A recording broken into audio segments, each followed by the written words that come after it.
Yeah, I would like to welcome you in today's Malawi Crime Podcast. Today we have our guest from Jenda Police Station. You are most welcome to today's program. Thank you.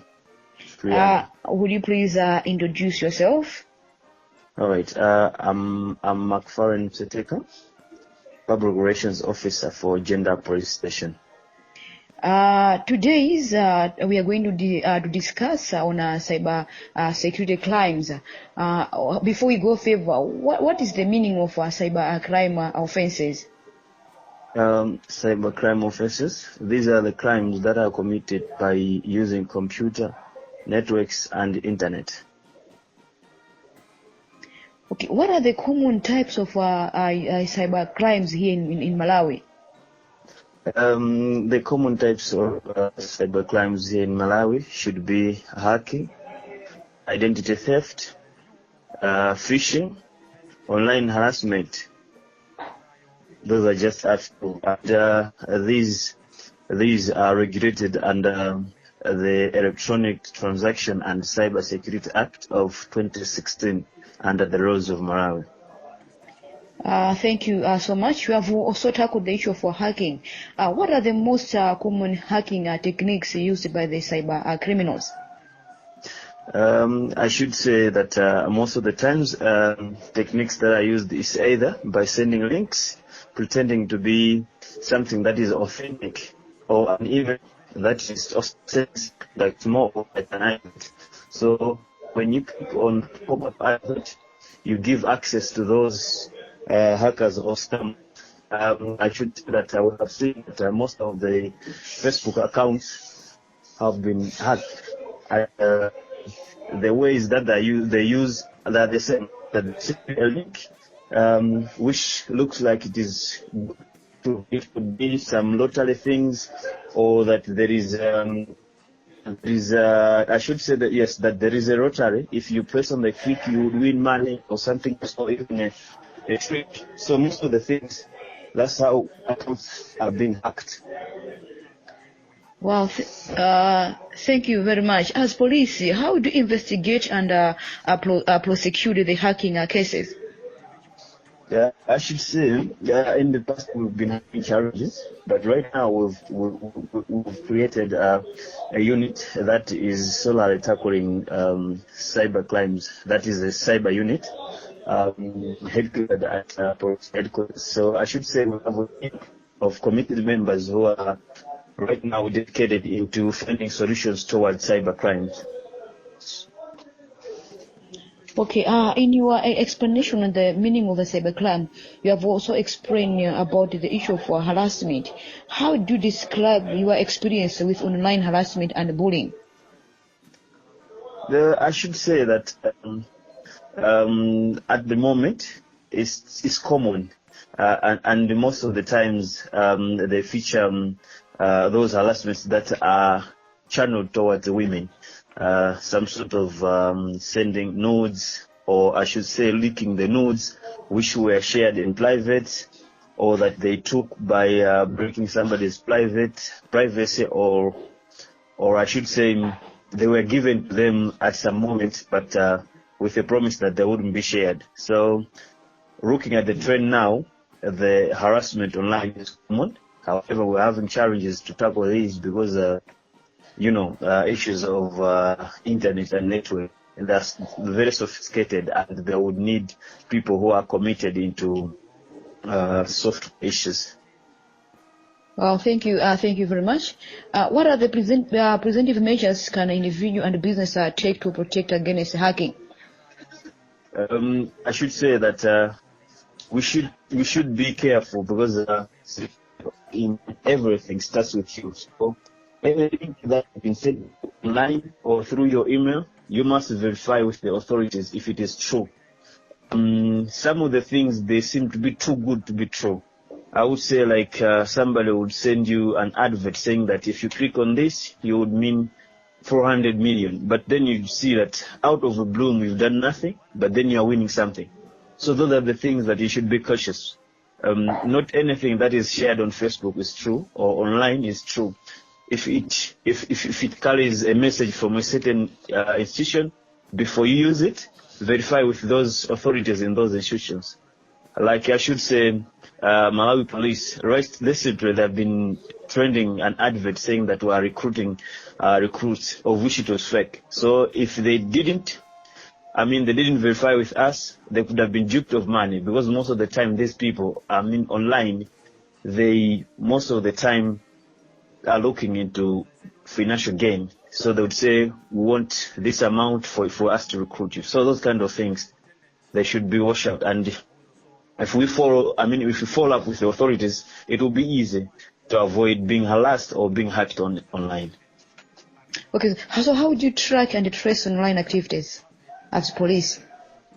Okay, like I said last time, that we have got a team under cyber unit, but also those activities that are also coordinated under police stations. So if people report those things, they are channeled into all those stations where we see possible that these people can be close to this station. So we do everything. There are people who are online checking things that are fake, or things that, or ways that have been employed by scammers. That way, it becomes for us easier to trace the things that people are complaining of, especially fraud online. Thank you very much. Since the cyber crime, it is an issue to do with the internet. So what are the challenges arise when we are investigating such offenses? I should say, as institutions, right now we have a challenge with the technology.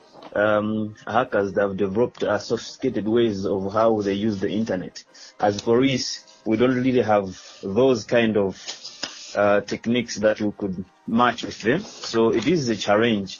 And the other thing is about resources, because if you are to track somebody online, you must use some softwares which were developed with some other people, of which they would demand you to buy them, or at least to have the rights to use them. So that's a challenge, because it's different from investigating on paper than online.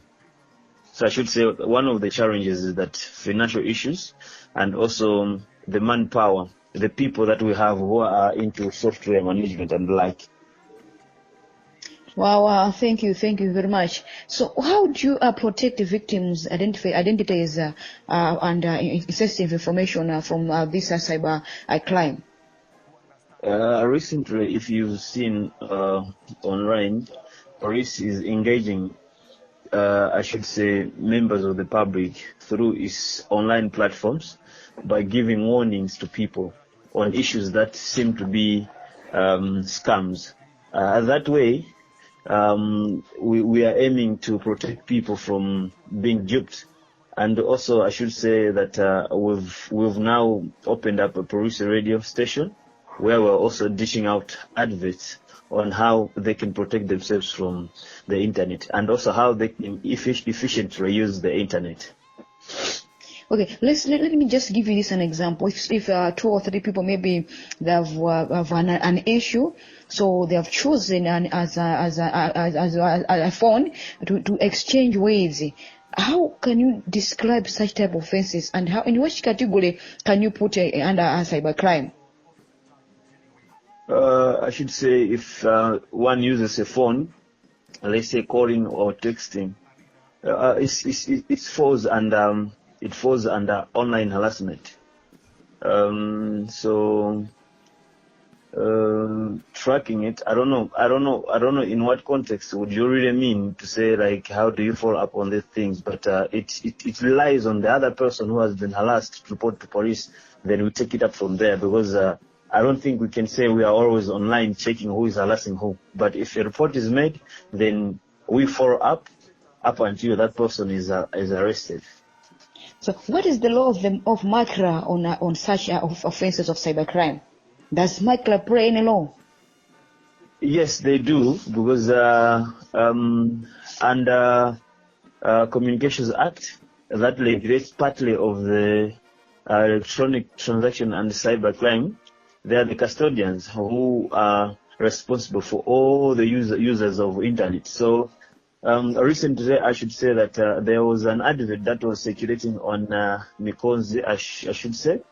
But after someone made a report, Mcfaren had to shut down the page until they sorted the things. So they have got a bigger role because they regulate everything that happens online. So that's their law. If there is something that is, or a page that is infringing other people's rights, they can shut it down. So yeah, they have got a bigger role in all this. Okay, can you describe your experience with privacy violation and data protection, and as one of the offense of the cybercrime? Come again? Okay, can you describe your experience with the privacy violation and data protection? Okay, I should say that at the level that we are operating in Malawi,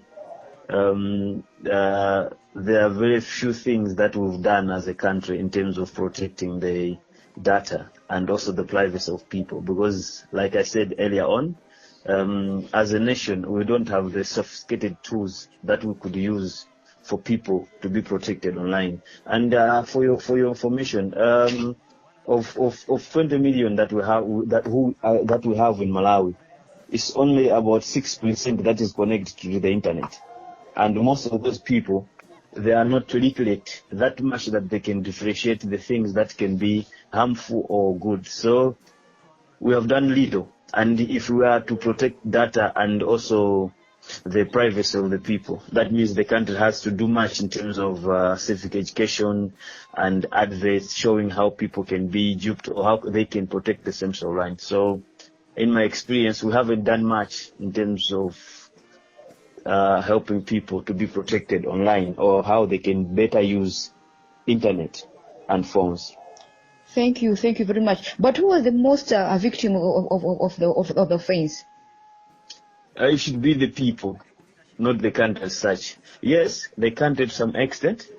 In this case, I would give an example of cybercrime, let's say fraud, online fraud, where people have been duped through mobile money. You would see that as a country, we are sending a very bad precedent to those who would come in Malawi and invest in mobile banking. And at the very same time, the people who are the beneficiaries of the mobile money, like Malawians, they're the ones who they were the most affected because they rely on all these things to transact. And you know, in these days, the online banking has taken over. So it means if we are not doing anything to make sure that they are protected, that means we will have a landscape where even the investors won't come to say we should invest in this business. So as a country, yes, it is affected at a larger, but I should say the most affected are the victims, the individuals, the people who really engage in those kind of things like transaction online. So what are the nature of the cybercrime offenses? I should say, like I've said, most of them, they're like ransomware attacks. As I said, online phishing. I don't know if you understand the meaning of phishing, but it means you have to rule an internet user to reveal their details or use a fake web page email pretending that it is legitimate from a company so that you should steal their information. Identity theft. People, they steal your Facebook account and use it as if it was you in terms of, for the sake of defrauding people or stealing from people. So that's the nature of the crimes that we have. Sorry, they're online. Wow, thank you very much. And in your explanation of the meaning, you have also talked about the harassment, bullying, and hacking. What is the real meaning of these tools, harassment, bullying, and hacking? Hacking, as I've said, is obtaining unauthorized access to a computer or a network or a phone. Someone can be using your phone without you knowing. Then harassment, that's more of saying things that would, in somebody's right mind, would demean that person or lower his or her esteem. In this case, if someone is sending your news online, obviously your self-esteem would be lowered. Even the confidence in yourself would go down because you would think of what people will think of you. So that's harassment and hacking and bullying as well. Okay, between all these three, which one is the most common offense here in Malawi? online harassment and identity theft. Okay, thank you very much. Okay, if police have managed to arrest someone involving in such a crime of cyber, what is the punishment can be given to such particular person if the court has proved that indeed that person is pretty guilty to such particular offense? Okay, I should say that it varies with the gravity of the offense. Right now, let me say this: in cyber crimes, the intent is always data theft, disruption, or to shame a person, and the victims are individuals, organizations, and governments. And the punishment varies with the nature and gravity of commission, but it includes fines, imprisonment. And for your information, if a person is convicted, is liable to 2 million or imprisonment for 5 years. Wow, thank you very much. So what are the intent for cybercrime offenses? Typically, it's for financial gain, data theft, disruption, or to shame a person. So how rampant are such cases in Zimbabwe? I should say, I can say that they are common now, because you understand that earlier on I alluded to that most of the Malawians are not that literate. So those guys, they take advantage of that, and most of the victims have been those from the village who do not know anything. So they have been duped from their mobile money now and then, and we've got so many cases on this.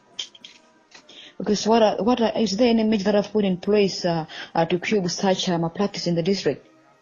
Yes, as of now, we are conducting on mobile sensitizations campaign, where we are informing people through the PS systems that the things that they can do to avoid being duped on mobile money, such as informing them that before they send money, they must count the money first and confirm that it is indeed the number that has been said, then they send the money. Because most of the times how these people steal the money is that they come to you and say, I need you to send me 50,000.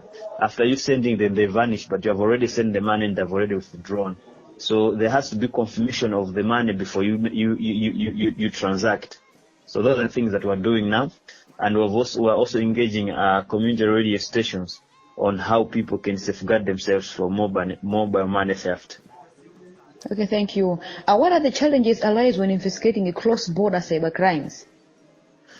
It is very difficult because it involves a lot. Let's say, if you have to get information from the other nation, I would give an example of Jenda. We are close to Zambia because we're using the same trading center. But if you would like to get information from the other side, that means you have to go through all the channels where you can apply. The government should authorize that you should also send the confirmation to the other country, and it takes time. So it is very difficult to investigate cases of cross-border on cybercrime. Wow, thank you. Is there any advice that you can give to the perpetrators of cybercrime offenses? Yeah, I should say that with the coming in of a Cybercrime Act now, if one is found guilty, there are hefty payments and imprisonment that have been laid out. So they should watch out, because right now we have a full-fledged cybercrime unit that is solely tackling issues to do with online crimes. So they shouldn't think that in Malawi we are maybe lagging behind on internet, but no. As police, we are doing everything possible to make sure that the citizens are safe from cyber crimes, and they will be arrested. Thank you. Is there any advice that you can give to the business personnel to protect their business from these cyber crime offenses? Yes, I should say to them that in these days, everyone is looking to make easy money. So when you see an advert that is too good to be true, always verify before you act on it. And also, if you are sent links, don't open the links anyhow, because it's through these links that you can easily be hacked and your data can be stolen. instantly. And also, when you are doing your businesses online, let's say through mobile money, make sure you confirm the amount that the person is saying, and you count your money before you do the transaction. And don't do anything through the phone. You must see the person who's sending the money and not online. That way you'll be able to protect yourself. Thank you. Finally, I would like to know what are the most common bullying techniques used by the cyber criminals? The most common is those that they demand a lump sum for you, that if you don't give us this sum of amount, we will leak your nudes, or we will do this. Because the thing is, the moment they hack your account, what they do is they get other things or the information from somewhere else, and they'll be using your account as if it was you. So most of the time it goes through ransom demand. You give us this. If you don't give us this, we'll leak your nudes, or we'll inform your wife that you have got a concubine somewhere else. So those are kind of the things that they use to rule the victims. Thank you very much for your time, and I'm not taking this time for granted. Thank you very much. Listeners, today we heard Sub-Inspector Mcfaren Tegesa from Jenda Police Station. Thank you very much. Thank you. You're welcome. Thank you.